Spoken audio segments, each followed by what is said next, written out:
Herzlich willkommen beim ich sage mal bei der Entdeckungstour des alten Griechenlands zu Zeiten einer Cassandra. Wir werden jetzt einmal schauen, Tourmenü öffnen. Die erste Episode werden wir nicht lang machen. Ich werde jetzt mal kurz einmal schauen, was gibt's denn da alles? Karte, Touren, der städtische Haushalt, 8 Stationen, was haben wir da? Politik, der städtische Haushalt, Details, Audio abspielen. Ah, warte mal, mehr erfahren, was steht da? Szene von Frauen im Haus von einer rotfigurigen Pyxis 500 bis 470 vor unserer Zeit, klassisches Griechenland. London, The British Museum, Photo, Copyright, Bibabo, ja, okay. Griechisches Haus, mehr erfahren.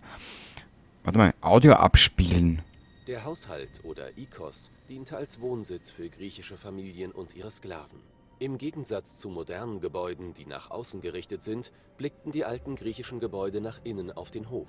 Der Hof war der Mittelpunkt jedes Hauses. Von dort wurde das Gebäude mit Tageslicht versorgt und außerdem standen dort religiöse Altäre und Schreine. Das Gebäude selbst enthielt gemeinhin bekannte Räumlichkeiten wie Schlafzimmer, Lagerräume, eine Küche und ein Wohnzimmer. Frauen waren normalerweise für die Organisation des Haushalts verantwortlich, was Ökonomia genannt wurde.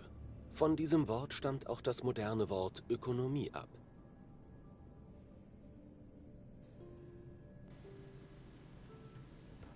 Okay, Transkript anzeigen. Ach so, das ist das, was... okay, gut, jetzt wissen wir das auch. Jetzt gehen wir da mal raus wieder. Griechisches Haus. Tourstation 1. Ah, Pastashäuser.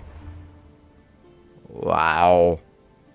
Ja, Grundriss vom Hügelhaus in Delos, 2. Jahrhundert vor unserer Zeit. Ich lasse mal das Audio abspülen. Eine Pastas war eine Vorhalle oder ein Korridor, der den Innenhof des Hauses mit den Wohnräumen verband. Archäologische Funde aus der Stadt Olynthos zeigen, dass Pastas im 5. Jahrhundert vor unserer Zeitrechnung dem Bauplan griechischer Häuser hinzugefügt wurden.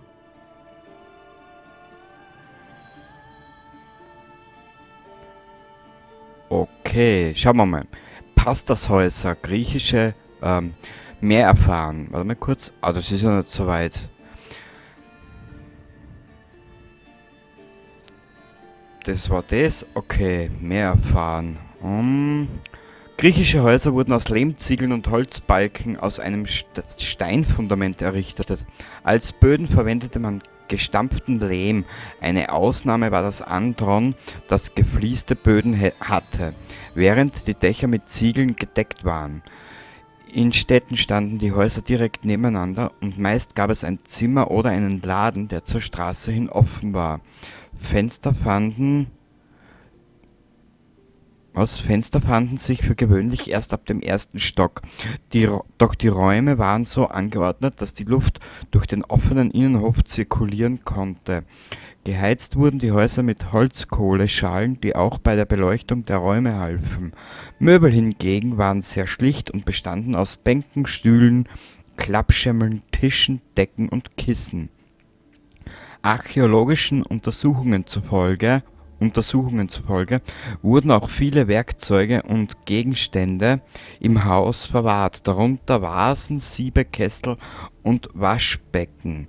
Also in der Legende habt ihr dann oben links das Wohnzimmer, zweitens habt ihr in der Mitte dort Pastas, 3 in Hof, 4, 5 und 6 ist dann angeordnet mit Eingang, Küche und Treppe. Okay. Bildbeschreibung: Grundriss vom Hügelhaus in Delos, 2. Jahrhundert vor unserer Zeit. Okay. Arbeit zu Hause. Mehr erfahren. Die Äh, Griechen hatten kein Problem damit, ihre Arbeit mit ihrem Privatleben zu vermischen, und viele arbeiteten zu Hause. Handwerker wie Schmiede, Bildhauer und Töpfer hatten oft ihre Werkstatt im Haus. Einige besaßen auch kleine Läden, um ihre Arbeiten zu verkaufen. Auch Ärzte waren bekannt dafür, dass sie ihre Patienten in speziellen Zimmern in ihren Häusern behandelten.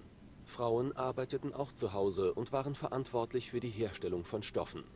Außerdem überwachten sie die Produktion von Kleidung und Webarbeiten durch ihre Sklaven. War ein Haushalt reich genug, konnten sogar Überschüsse hergestellt werden, die in Zeiten finanzieller Not verkauft wurden. Arbeit zu Hause. Die Athener verdienten sich ihren Lebensunterhalt, indem sie einer Reihe von geschäftlichen und handwerklichen Tätigkeiten nachgingen. Die meiste Zeit bestand kein Unterschied zwischen dem Wohnort und dem Arbeitsplatz der Menschen. So zeigt beispielsweise Aristophanes in seiner Komödie Lysistrata, wie die Figur des Gastwirts bei sich zu Hause Wein ausschenkt. Laut Demosthenes leitete der Feldherr Konon gar ein ganzes Unternehmen von seinem Haus aus. Selbst Lehrer brachten ihre Schulen bisweilen bei sich daheim unter, wie beispielsweise der Vater von Aischines, der eine Grundschule in seinem Haus hatte. In der Bildbeschreibung: Ein Schmied arbeitet in seiner Werkstatt, Szene von einem rotfigurigen Gefäß. Okay. Das werden wir dann so machen. Ich werde das so lassen. Es ist Transkript, was halt über die Stimme gesprochen wird. Vom Audio, das lasse ich aus, das lasse ich nicht, das lasse ich so ausblendet. Und ich lese dann das werden wir dann sehen. Gut. Okay. Innenhof. Mehr erfahren. Audio abspielen. Der Innenhof war der Mittelpunkt des Hauses. Durch seine Bauweise ermöglichte er die Luftzirkulation und bot Zugang zu den meisten Räumen.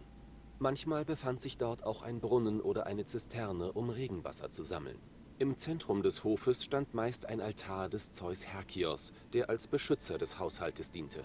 Frauen nutzten den Hof oft zum Nähen und Kochen, während die Kinder gerne dort spielten.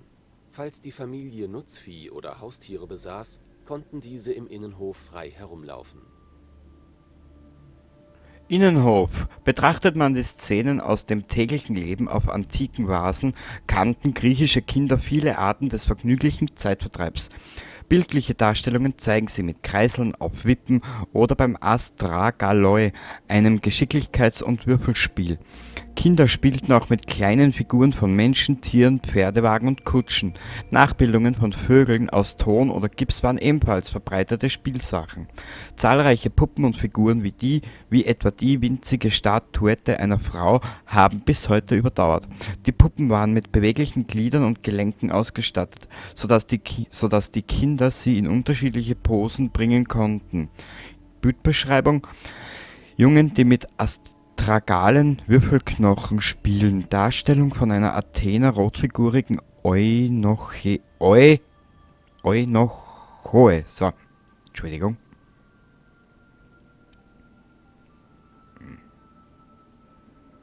Okay, schaut interessant aus. Das Badezimmer.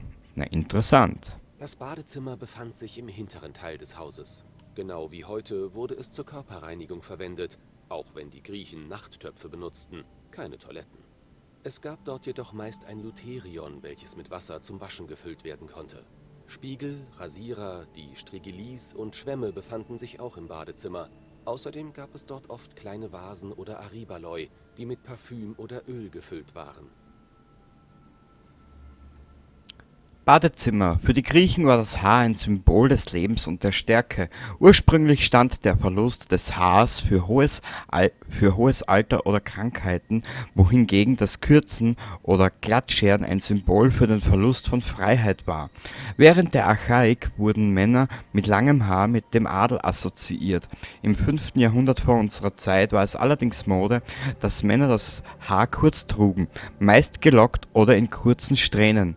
Frauen jedoch hielten ihr langes Haar mit Netzen, Nadeln oder Bändern zusammen. In der klassischen Zeit traten noch weitere Moden in Erscheinung, darunter die Lampadion-Frisur, bei der das gebundene Haar so nach oben getragen wurde, dass es an eine brennende Flamme erinnerte.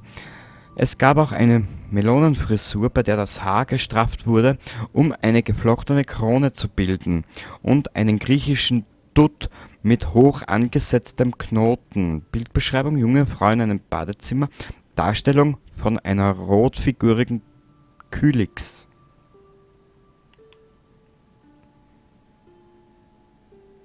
Heutzutage darfst du sagen, das ist eher so ein Scherm oder so. Ja, Scherm halt, ne? Gut. Badezimmer, wie haben wir denn noch? Küche, Symposion und Dächer. Ja, ich hätte gesagt, wir machen für heute mal als erste richtige Episode davon den kompletten städtischen Haushalt fertig.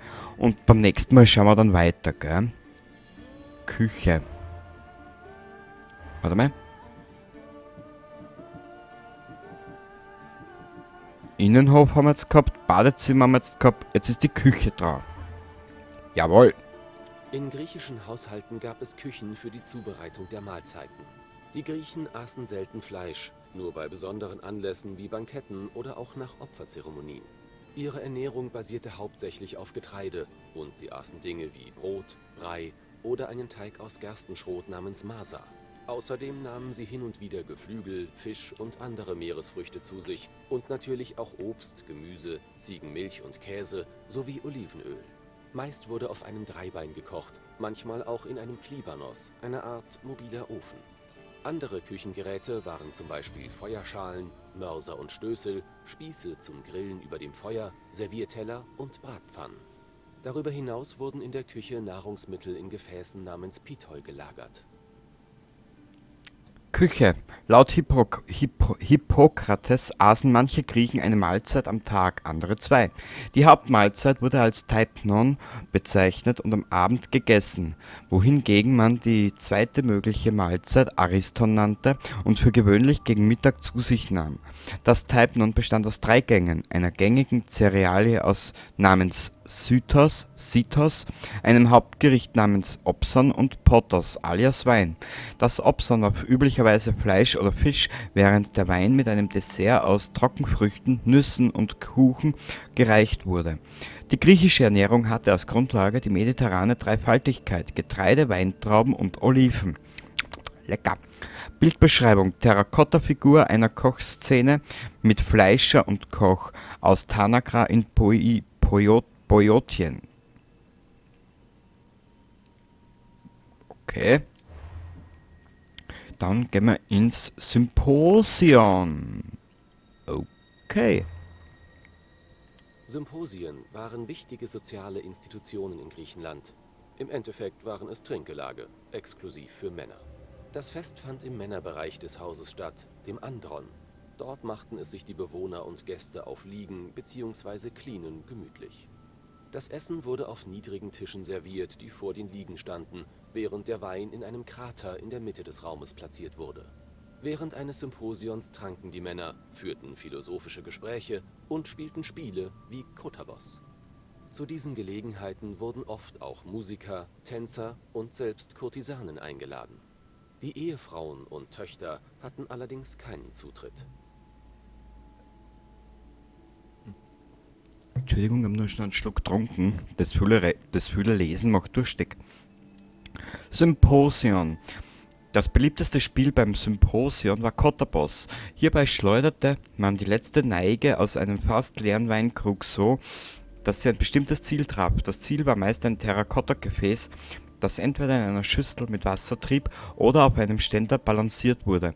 Spielziel war es, mit der Weinneige das Gefäß zu treffen oder umzuwerfen. Auch beliebt war es, Scholia beim Symposion zu singen. Das waren Trinklieder, die reihum angestimmt wurden. Die Teilnehmer gaben einem Lorbeer- oder Myrtenzweig weiter und wer den Zweig hielt, begann zu singen und gab den Zweig dann unvermittelt an jemand anderen weiter, der versuchen musste, das Lied so gut wie möglich fortzusetzen. Rotfigurige Tasse mit einer Symposion-Szene. Offen und ehrlich gesagt, egal ob du jetzt da nimmst die griechische Mythologie oder so die griechische Vergangenheit, die nordische, die skandinavische Mythologie, slawische, das sind alles so Mythologien. Also mich zum Beispiel interessiert das, gell? Und machen wir weiter. 8. Jetzt machen wir noch die Dächer. Mehr erfahren. Im Hyperon, also im Obergeschoss, befanden sich die Frauengemächer, wo sie ihren Beschäftigungen nachgehen und die Stadt beobachten konnten, ohne selbst gesehen zu werden. Auch die Dächer wurden für ein spezielles Ritual genutzt, die Adonia, bei der es sich um ein Fest zu Ehren des Adonis handelt, das ausschließlich von Frauen begangen wurde. Zu Beginn des Frühlings füllten die Frauen Terrakottatöpfe mit Erde und Salatsamen und erklommen dann eine Leiter, um die Töpfe auf dem Dach zu platzieren. Diese Töpfe dienten den Frauen dann als ihre eigenen Gärten des Adonis. Dächer. Das Adonia-Fest ist eng mit dem Mythos von Adonis verbunden, einem Sterblichen, in den sich die Göttin Aphrodite verliebte. Nachdem er Adonis Zorn auf sich zog, wurde er von einem Eber getötet, doch aus dem vergossenen Blut sprossen Blumen. Das Andenken an Adonis' tragischen Tod stand im Mittelpunkt der Adonia. Die teilnehmenden Frauen tanzten, sangen und betrauerten Adonis rituell, indem sie Topfpflanzen auf ihre Dächer stellten, die schnell erblühten und wieder verwelkten. Deshalb bezeichnete die damals oft gebrauchte Redewendung Adonisgarten auch etwas Belangloses und Verschwenderisches. Also auf gut Deutsch gesagt, rasierst die Heide nicht zwischen die Viers, hast einen Adonisgarten zwischen die Viers, gell? Nach der Dachzeremonie gingen die Frauen hinunter auf die Straße zu einem Trauermarsch. War dieser vorüber, vergrub man kleine Statuen der Götter und feierte anschließend mit Wein und Spielen. Fragment eines rotfigurigen Lebes mit der Darstellung von Frauen, die das Adonisfest feiern. Was ich schade finde, dass man die Objekte, was du einblendet siehst, nicht ein bisschen nachtragen kann. Gell? Nur mich verblüfft es ja schon eher, mich verblüfft es eher, die ganzen Zeichnungen, was wir jetzt auf diesen 8 oder 7 Objekten gesehen haben, die Zeichnungen drauf, wie viel Aufwand das ja schon sein gewesen muss. So, schließen. Wir haben jetzt einmal da das Haus fertig. Details.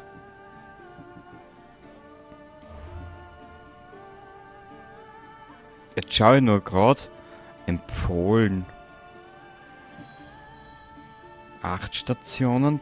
Tourenanzeigen 9. Was haben wir da? Okay. Ja, ich meine, ein bisschen was haben wir noch zu tun, gell? Zum Glück haben wir Schnellreise. Da sind wir also ganz gut unterwegs. Die Thermophilen.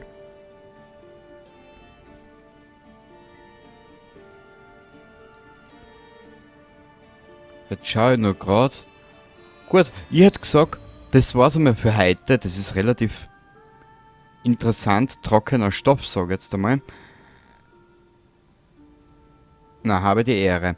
Aber es ist eigentlich nicht einmal schlecht gemacht, muss ich gestehen. Also mir gefällt das irgendwie. Gut, wenn es euch gefallen hat, ist in Ordnung. Wenn es dir zum Beispiel jetzt nicht gefallen hat, auch kein Problem. Es kann nicht alles an jeden gefallen, das habe ich in der letzten PES-Episode schon gesagt. Und das nächste Mal werden wir uns die nächste Kategorie vornehmen, ganz auf gemütlich. Und bis dahin wünsche ich dir noch was. Baba!